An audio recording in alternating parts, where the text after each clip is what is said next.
La patrie ou la mort, nous vaincrons. Ibrahim Traoré has delivered a powerful message for African youth.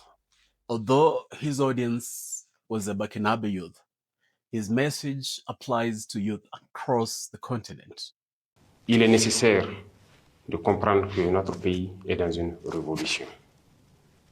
Nous avons donc décidé de vous initier et de vous donner un certain nombre de rudiments pour affronter la vie active. C'est ainsi que l'immersion patriotique a été initiée et vous devez être fiers d'être la première promotion. La révolution a besoin de citoyens nouveaux, de citoyens patriotes, intègres, solidaires. Et au cours de cette immersion, vous apprendrez beaucoup de choses. Vous devrez apprendre à être de bons patriotes, à ne jamais trahir la mère patrie. He was addressing recent high school graduates in Burkina Faso. They were about to take part in a mandatory youth program known as Patriotic Immersion. Now, before I go on, let me remind you one thing. Africa is the most youthful continent in the world. There are so many immensely talented young people in Africa, but the rest of the world keeps salivating over them. While the West has an aging population, 70% of sub-Saharan Africa's population is below the age of 30. This is priceless, totally priceless. But we can only transform Africa if these youth themselves are completely prepared and committed to doing so.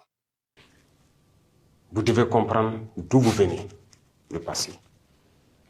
Aujourd'hui, qu'est-ce que c'est que notre révolution? Et projeter un avenir. Qu'est-ce que vous voulez pour votre patrie, pour vous et votre famille?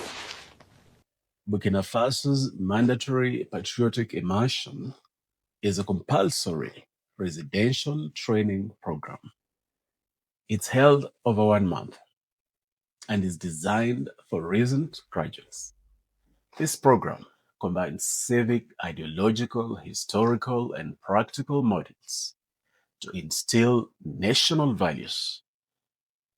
Do you know why such a program is totally priceless and utterly important for every single African country? Because at the moment, the current generation of Africans, most of whom are youth, is largely passive. We watch passively as our motherland is violated, not just by imperialists, but also by the corrupt ruling elite. We just watch them. They are the high priests of corruption. Because of them, Africa loses $90 billion every year to corruption. That is not pocket change. It's a lot of money.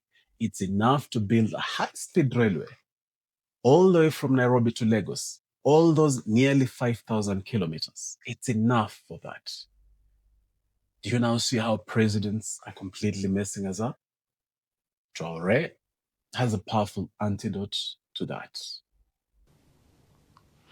Il faut comprendre le passé. D'où est-ce que nous venons? Comment nos ancêtres ont fait pour survivre à toute cette barbarie venue d'ailleurs, pour les exterminer et s'accaparer de leurs terres? Comment ils se sont battus pour nous garder nos terres que nous avons aujourd'hui, le Burkina Faso? Let me pause a bit here to invite you to read my book, Savannah Footprints, Wisdom Whispers from Historic African Leaders. Through this book, you'll be able to see what dozens and dozens of African leaders, dead and alive, have said about a different Africa. At the very least, you'll be able to just learn about them. Remember, we have to know our past, our history, and learn from it. Vous devrez comprendre les détails de notre passé.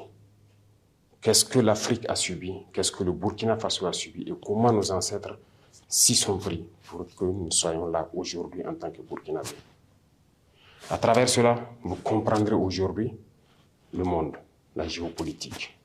That's it, guys. Our presidents have only messed us up because we have allowed them to do so. We let them do it. It is you, yes, you, fellow African, who can change things once and for all. It starts with an awakening. Traoré has just handed us very powerful tools for doing that. Know your past and plan your future. At best, African youth often focus only on planning the future. That you have to know your past, your history, your roots. Pourquoi les relations humaines à travers le monde sont souvent entachées de guerres et de beaucoup d'autres phénomènes que vous ne pouvez pas comprendre tant qu'on ne vous enseigne pas l'histoire. Know your past. Know the tragedies and triumphs of the past. Learn from them. As an example, we as a people, if we as a people had strong consciousness about the way our land has in the past been stolen and exploited, we would not be allowing the United Arab Emirates to purchase land all across Africa at throwaway prices in the name of food security and carbon credits. We would not be allowing that. There you have it. Our ignorance and indifference about our roots is a major reason why many fellow Africans remain largely clueless about what's going on in Africa and why it's going on. For instance, Congo has been undergoing exploitation from imperialists and corrupt ruling elites for decades and decades. If we truly understand what Leopold did to Congo, we would not be allowing Trump and other regional leaders here in Africa to continue exploiting this great country for their own selfish interests. Aujourd'hui, notre patrie est en guerre.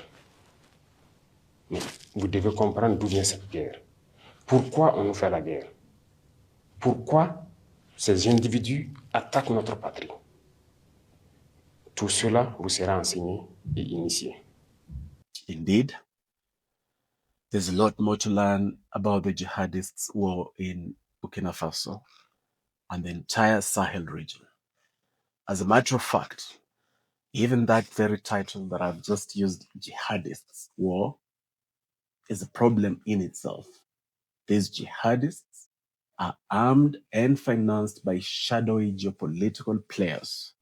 Yes, the jihadists have their own grievances, but on their own, they would never have been able to sustain that war for this long. Never. Before you go on, let me remind you that I have spoken about these issues in more detail in my series on Ibrahim Traoré and a new series on Sylvanus Olympio, Togo's first president. Find the links to both series in the description below and make sure you watch them. Plus vous comprenez ce que vous vivez, et vous devez maintenant comprendre pourquoi nous avons décidé de nous lancer dans une révolution. Qu'est-ce que c'est que la révolution? Comment comprendre qu'il fallait la révolution pour qu'on puisse y arriver? I'm glad he brings up revolution because we really need to take a deep dive into revolution, what it is, what it entails, its challenges, its enemies, and crucially, its rewards. He went on to mention the one thing that will spark and sustain a revolution. Revolution is a marathon. It's not a sprint. It triggers, enables, and entrenches systemic change, not just personality change. But it all begins with us. Begins with us. Il faut qu'on révolutionne nos vies. True revolutionaries are permanent change agents because that change has already spread through the entire beings like a fire burning impurities, refining, strengthening, changing. We, the people of Africa, have it in us to transform Africa completely. Let us awaken, unite, and transform Africa.